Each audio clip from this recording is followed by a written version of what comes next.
Bismillah, assalamualaikum warahmatullahi wabarakatuh. Bismillah, alhamdulillah, wassalatu wassalamu ala rasulillah wa ala alihi wa sahbihi wa mawalah, la hawla wa la quwata illa billah. Amma ba'du, yang saya hormati Bapak Pembina Yayasan Dr. Andes Kiai Haji Muhammad Asyik Kasri, yang saya hormati Bapak Ketua Yayasan Bapak Profesor Dr. Kiai Haji Abdurrahman Kasdi, yang saya hormati pengasuh Pondok Sebudus Salam Bapak Kiai Haji Abdul Miftah,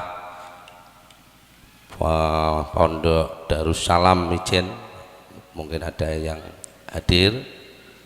Yang saya hormati Bapak Kepala Dinas Pendidikan Bapak Haris, yang saya hormati Bapak Ibu Wali murid wali siswa yang hadir pada pagi hari ini. Tidak lupa yang saya hormati para guru, para ustadz PKBM Sebudus Salam, dan ini yang saya ucapkan terima kasih atas kehadiran Bapak Ibu wali siswa yang saya cintai, anak-anakku semuanya yang hadir, khususnya kelas 9 dan kelas 12 yang pagi hari ini kita lepas untuk meneruskan ke jenjang berikutnya. Alhamdulillah, PKBM Sebudus Salam ini kami sampaikan seluruh siswanya berjumlah 570 siswa. 570 siswa itu ada yang di Pondok Darussalam Mijen, ada yang di Pondok Al-Wahid Weding, ada yang di Nahdlatul Fatah, dan ada yang sebagian dari ada di BUG. Jadi untuk semuanya alhamdulillah 95% ke atas siswa kami dari santri, Pak. Ini dari santri. Sisanya mungkin dari anak yang kemarin yang tidak sekolah atau anak-anak yang sudah berusia lanjut. Itu. Jadi nah ini keunikan dari PKBM Sebudus Salam ini perlu saya sampaikan pada adik-adik. Sering kali saya menyampaikan bahwa santri itu prestasi. Jadi dia punya nilai plus santrinya, tapi untuk sekolahnya itu harus mengikuti. Jadi itu karena sekarang ada beasiswa santri kan, untuk bisa menjadi kuliah dan sebagainya itu harus melewati sekolah dulu. Jadi tidak hanya santri-santri saja. Itulah makanya kami sering menyampaikan pada anak-anak bahwa saat ini memang mungkin untuk sekolah dikalahkan, Pak, karena lebih diutamakan pondoknya. Tapi bagi kami nggak apa-apa, mungkin saat ini mereka baru mengutamakan ilmu ngajinya, tapi kelak mungkin dia berpikir kembali kalau setelah lulus dia akan memikirkan mengutamakan sekolahnya, mungkin dia melanjutkan ke perkuliahan. Dan kami kemarin baru menyemangati bahwa untuk santri harus kuliah, Pak, supaya nanti kalau nikah tidak tetangga desa, jadi nggak ada mudik nanti. Ini kalau kuliah itu kan kemungkinan kenalnya dari luar daerah, sehingga ada pertukaran budaya. Kalau nggak kuliah itu nanti tetangga desa kan kacau nanti. Jadi tidak ada mudik itu. Nah, memang saya sering Pak, berpikir ini mengkolaborasikan sesuatu yang aneh-aneh. Kalau umum saya tidak memiliki keunikan, jadi saya ingin mensupport anak itu yang unik-unik.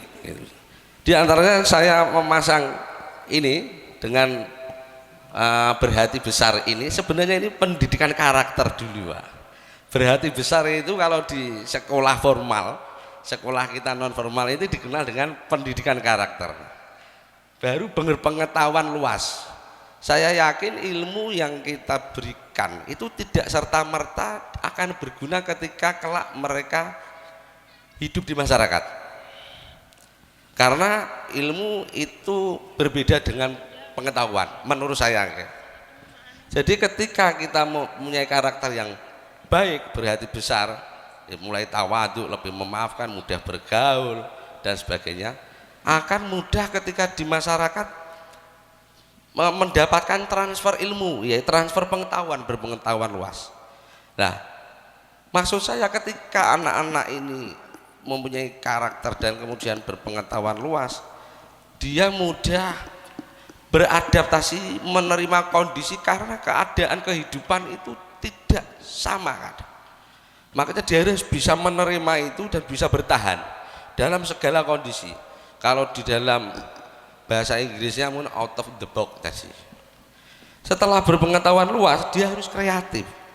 Karena ada dua kiai, Kiai Mursi dan temannya, itu ketika ada reuni alumni pondok, dia teman-temannya kiai ini rata-rata kiai kampung, Pak. Sedangkan Kiai Mursi ini kiai yang nasional. Kiai kampung ini agak menanyakan kenapa Anda bisa menjadi kiai nasional sedangkan kami hanya kiai kampung. Padahal kita satu pondok yang sama, kita mendapat ustadz guru yang sama, tapi mengapa Anda berhasil, saya enggak? Jawabannya Kiai Mursi, ilmu yang kita terima sama, guru yang kita terima sama, tapi kreatif kita berbeda. Jadi kreatif ini, akil kita ini beda. Makanya setelah berpengetahuan luas, dia harus bisa mengkreasikan, mengkolaborasikan, harus punya ciri khas, punya keunikan. Contohnya kalau Pak Asik ini, kalau jenengan Pak Asik belum lewat kok ada bau minyak ini pasti Pak Asik gitu lah. Kalau minyak ini pasti Pak Asik, kalau Pak Asik pasti minyak ini gitu loh. Jadi itu namanya brand kan gitu ya Pak. Jadi gitu lah. Selanjutnya yang ini yang perlu sangat penting juga, komunikatif, Pak. Orang pinter, orangnya hebat tapi nggak komunikatif, nggak bisa komunikasi yang baik, nggak akan ada orang yang membutuhkan. Ilmunya akhirnya tidak bermanfaat, omongannya nggak enak dan sebagainya. Ini akhirnya nggak ada yang minta tolong gitu. Makanya sangat penting komunikatif inilah. Dari inilah akhlak berhati besar, tawadhu dan sebagainya, mudah memaafkan sampai berpengetahuan luas. Ini kreatif dan menjadikan anak siswa kita menjadi pribadi yang unggul. Di sana banyak yang nolong, ada masalah banyak yang bantu. Mau sekolah ada beasiswa, ada jaringan. Orang yang punya jaringan banyak pasti komunikasinya bagus. Orang komunikasinya nggak bagus ya punya teman, nggak punya jaringan, apalagi bisa menyodorkan proposal. Itu tidak mungkin Pak Yai itu. Jadi itu kalau nggak komunikasinya bagus itu enggak. Jadi yang selanjutnya kepada Bapak Ibu Wali siswa, saya ini ingat ketika dulu Pak Asik menikahkan Mas Dur pada waktu itu. Saya ingat dulu yang isi Habib Toha kalau enggak salah itu. Saya ingat sekali, dan itu tak ingat-ingat padahal itu 20 tahun yang lalu mungkin. Orang tua berhasil apabila anaknya melampaui bapaknya. Itu tak ingat-ingat itu. Kalau orang tuanya MTS, ya paling enggak anaknya SMA. Kalau orang tuanya SMA, bapaknya harus S1, S2 dan S3.